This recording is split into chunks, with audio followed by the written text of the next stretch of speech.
पूर्णिमा के नारियों को, स्त्रियों को अखंड सौभाग्य के लिए जो नारी वैधव्य नहीं होना चाहती है उस नारी को पूर्णिमा के कितने व्रत करना चाहिए। जिस नारी के यहाँ संतान नहीं हो, औलाद नहीं हो, उसको पूर्णिमा के कितने व्रत करना चाहिए।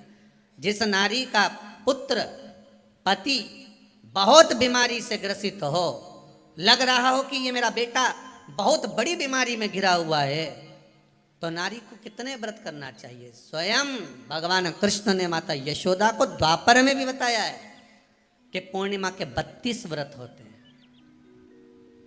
कितने व्रत होते हैं? 32।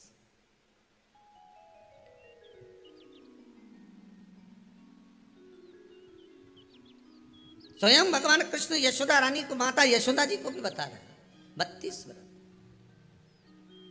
अब आपको किसी ने बता दिया होगा कि 8 कर लो, 7 कर लो, 6 कर लो, 12 कर लो, इसलिए आपने बोला कि 12 कर लीजिए, 32 कर लीजिए। अरे यहाँ तो द्वापर की कथा भी कहती है। यशोदा जी ने एक बार भगवान कृष्ण को रोक कर कह दिया, ए कन्हैया रुको। कन्हैया बोले, बोलो माँ क्या बात है।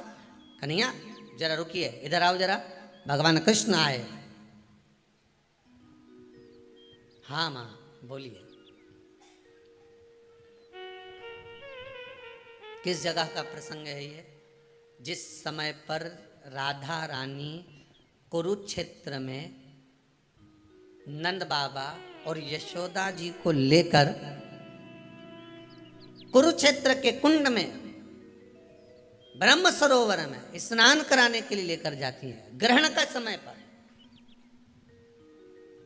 और जब भगवान कृष्ण उस कुरुक्षेत्र के उस सरोवर में स्नान करने आते हैं, तब यशोदा जी ने अपने लाला से प्रश्न किया है, पूछा है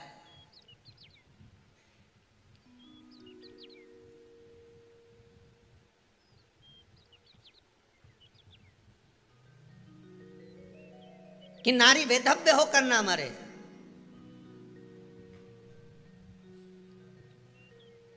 उसका पति कोई रोग से ग्रसित ना हो, उसका पुत्र किसी रोग में ना पड़े। अरे भाई कितना सुंदर संवाद लिखा है। अगर किसी माता का पुत्र मान लो किसी नशे में डूबा हुआ है, कोई नशा कर रहा है और गलत नशा है, आपको लग रहा है कि ये नशे में डूबा हुआ है, आपको लग रहा है कि ये गलत जगह पर डूब गया है, आपको लग रहा है कि मदिरापान में, मांसाहार में या अधिक गांजा आदि जो भी नशे होते हैं, जितने भी नशे, उसमें डूब चुका है। और माँ उसको समझा रही है, तू नशे में मत डूब, तू इस काम को मत कर, तू ये गलत कर्म मत कर। माँ उसको समझा कर हार गई।